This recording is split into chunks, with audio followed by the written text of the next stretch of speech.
अच्छा, तीसरा सवाल मुश्किल है। तीसरा सवाल मुश्किल है कि अल्लाह कर क्या रहा है। इमाम साहब ने कहा, देख हाकिम साहब, तू मिंबर पर बैठा है, मैं छोटा सा बच्चा हूं, अगर मुझे मिंबर मिलेगा तो मैं तीसरे सवाल का जवाब दूंगा। मिंबर से नीचे हो तो मुझे मिंबर पर बिठा, फिर मैं सवाल का जवाब दूंगा।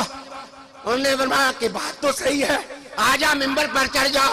जिस वक्त इमाम आजम जी 7 साल की उम्र में मिंबर पर चढ़े तो मिंबर पर चढ़ने के बाद कहा, मेरा अल्लाह ये कर रहा है कि तेरे जैसे खबीस को नीचे बैठा दिया, मुझको ऊपर बैठा लिया। ये मेरे अल्लाह, नारे तकबीर, नारे रिसालत, नारे हैदरी। तो मैं अर्ज कर रहा था कि ये जो बारीक और लतीफ निकात है इल्म के, ये तो साहिब इल्म जाने, साहिब वरा जाने, साहिब दयानत जाने, साहिब हाल जाने। जिसने हाल की गली में कदम नहीं रखा, अंधा क्या जाने बसंत की। अच्छा जी, मैं आधा मुहावरा इसलिए सुनाया है कि लाहौरियों को बसंत की ठड़क बड़ी है। मैंने अपना मुहावरा ही वापस ले लिया है। मैंने कहा यार मैं इसको वापस कर लेता हूं। लाहौर वालों, खुदा की कसम, हिंदुओं की गुलामी में इज्जत नहीं है, यहूदियों की गुलामी में इज्जत नहीं है, ईसाइयों की गुलामी में इज्जत नहीं है।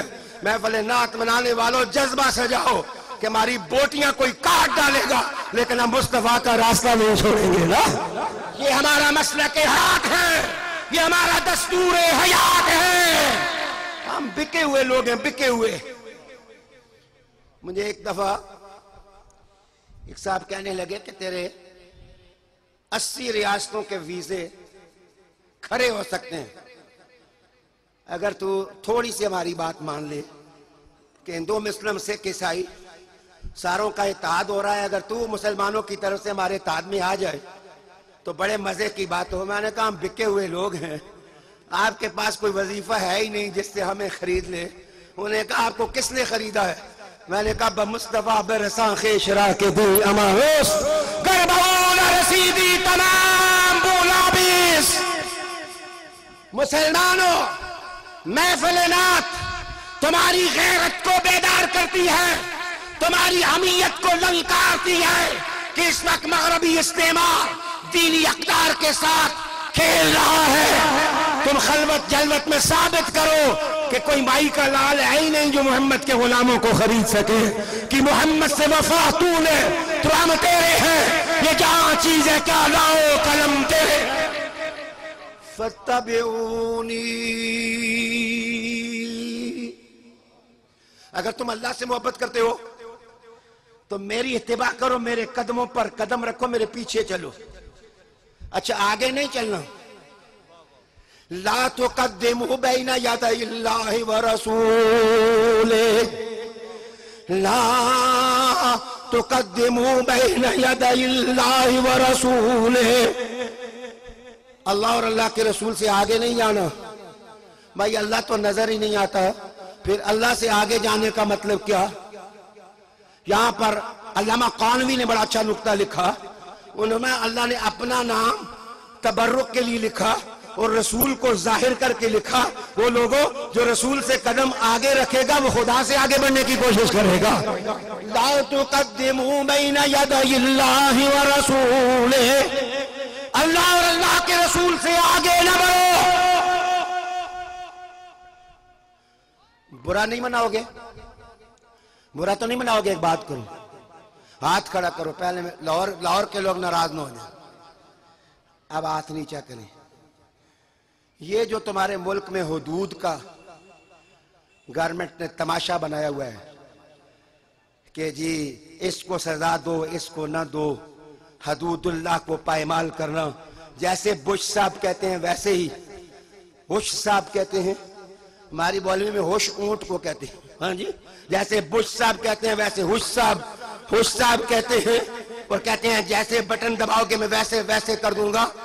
लोगों, अगर 10,000 दफा तुम्हारा जनरल पैदा हो, 1 करोड़ दफा काबे का तवाफ करे, 2 करोड़ दफा काबे की छत पर अल्लाह अकबर कहे और 6 करोड़ दफा आबे जमजम से गुस्ल करे, फिर भी मोहम्मद के कुरान की जब्बर को ज़ेर नहीं किया जा सकता और ज़ेर को जब्बर नहीं किया जा सकता। फत्तबिऊनी, पीछे रहो, पीछे मेरे। वैसे भी मैं तो अवामी आदमी हूं ना,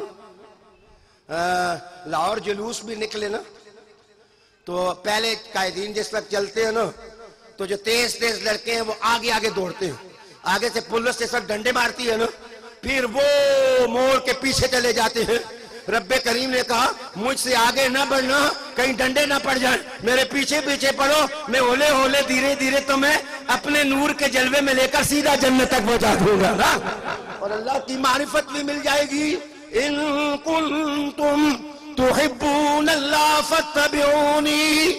एक बात अर्ज करने लगा था, वो बात ये अर्ज कर रहा था कि देखो हुजूर के कदम का जिक्र हुआ है यार, जिसके कदम की गुलामी का दर्जा यह है कि अल्लाह तुमसे मोहब्बत करे, उसकी नजर की गुलामी का दर्जा क्या होगा, उसके नजर का फैजान क्या होगा, उसके कल्ब का फैजान क्या होगा, उसके सद्र का फैजान क्या होगा, उसकी अक्ल का फैजान क्या होगा, उसके कुरान का फैजान क्या होगा। गोया आयत ने कहा कि कोई रास्ता ही नहीं, there is no way to get approach to Allah Almighty directly। रास्ता है ही नहीं है कि कोई बंदा डायरेक्टली अल्लाह से अप्रोच हासिल करे। अल्लाह ने फरमाया मेरी तरफ जो भी आए बरास्ता मुस्तफा करीम आए ना, बरास्ता रसूल करीम आए। युखबिबकुमुल्लाह। देखो यार इसको कहते हैं बलागत। 50 मिनट तो मेरी गुफ्तगू के हो गए, 45-50 मिनट, मैं तो 15 मिनट के लिए आया। वैसे हैं महफिल नात वाले बड़े सोने लोग, पहले जिस वक्त टाइम लेते हैं ना कहते हैं शाह जी सिर्फ जियारत के लिए आ जाओ, फिर जिस वक्त हम टाइम दे लेते हैं फिर कहते हैं शाह जी 10 मिनट सिर्फ, और जिस वक्त स्टेज पर चलो तो कहते हैं जी शाह जी घंटा का खिताब करना तो प्यारे लोग हैं ना, बहुत बहुत बहुत बहुत प्यारे प्यारे लोग हैं। इधर देखिए कि यार शर्त और जज़ा दोनों की साख्त का बड़ा लतीफ अंदाज है कुरान मजीद का। यहूदियों ने कहा हम अल्लाह से मोहब्बत करते हैं, और आपने कहा मुस्तफा इनको कहा कि मेरे पीछे पीछे रहो। अब इसका जज़ा ये भी तो निकल सकती थी कि जो मेरे पीछे चलते हैं अल्लाह से वो मोहब्बत करते हैं, लेकिन अल्लाह ने ये नहीं कहा कि जो मुस्तफा की ताबेदारी करते हैं वो अल्लाह से मोहब्बत करते हैं। अल्लाह ताला ने फर्क बताया। यहूदी कहते थे हम अल्लाह से मोहब्बत करते हैं, हुजूर ने फरमाया मेरे पीछे हो जाओ। अल्लाह ने फरमाया जो मोहम्मद के पीछे मैं उनसे मोहब्बत करता हूँ, मैं उनसे मोहब्बत करता हूँ। भाई हो सकता है कि उनके दिलों को पहचान ना हो, उनकी नजर को पहचान ना हो, उनका ज़र्फ खुला ना हो, वो आ ना सकते हो, वो बेचारे गरीब हो, वो ज्यादा वक्त न दे सकते हो सकता है ऐसी महफिल नात सजा ना सकते हो, वो अपने कमरे में बैठ के ही नाम मोहम्मद की माला जपते हो। रब ने कहा तुम मोहम्मद के बन तो जाओ, मैं अल्लाह तुमसे प्यार करने लग जाऊंगा।